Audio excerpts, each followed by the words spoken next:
going to tell a story called The Elf and the Bucket of Slop, and it was first written in 1898 in a book of folk stories, and it goes like this. Once upon a time, a long time ago, there lived a couple in a little house in a village, a nice little farmhouse it was, and they didn't have any running water, and so every day they would go to the bottom of their garden and fill their bucket of water from the well, and they would use that bucket of water throughout the day, and they would take cups of tea from it, they would cook their porridge from it, they would feed the cat, and they would, at the end of the day, they would wash all of their vegetables in it, and after they'd had their evening meal, they would do all of their washing up in their bucket of water.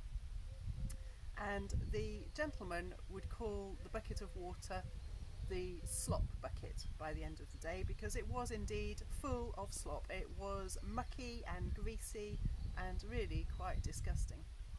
So at the end of the day, he would take his bucket of slop to the end of the garden and he would throw it over the garden wall, and the slops would go all over the farmer's field at the end. And he did this for a few years and he didn't really think anything of it, and he would go back home with a nice clean bucket. Now one day he did this, and just after he threw the bucket of slop over the wall, he heard a little voice. "Excuse me, don't do that, please don't do that."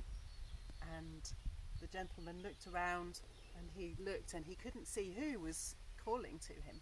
And he looked again, and then suddenly, magically, a little elf appeared on the stone wall. And the elf said, "Every time you throw that bucket of slop over the fence, over the wall, it hits my mum's house. And she's in tears. I can hear her crying now. And it's a right mess." And the gentleman looks over the wall and he can't see any elf house. He can't see anything.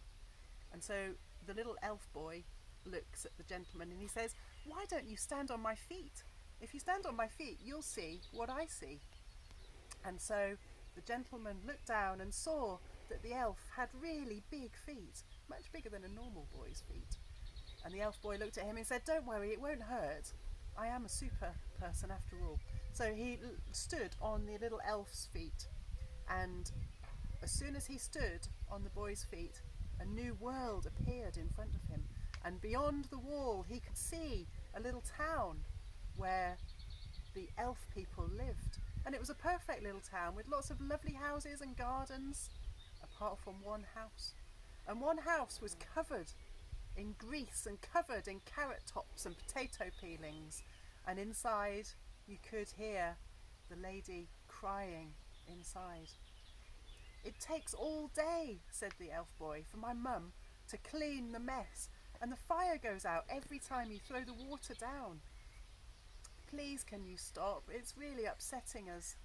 And so the gentleman looked and he said, "Well, I don't know what I can do, but I will indeed go and talk to my wife and have a think about it."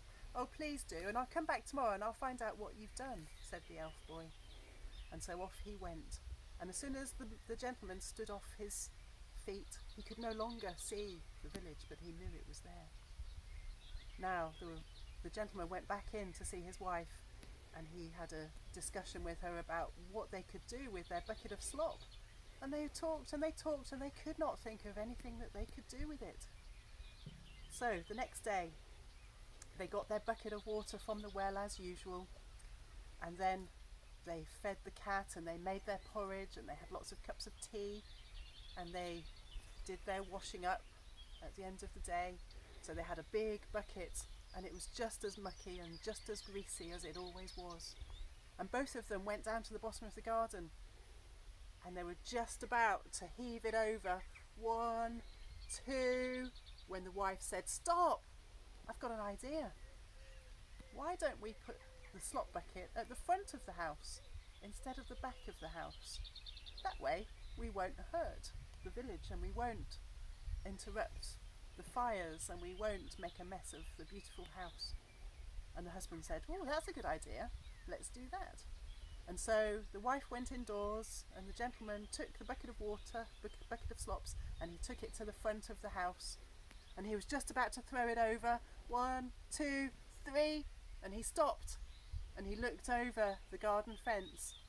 And this is where everybody would walk into town, and everybody would ride on their horses going backwards and forwards. And so they would see the bucket of slop, and they would see the mess, and it would build up over time.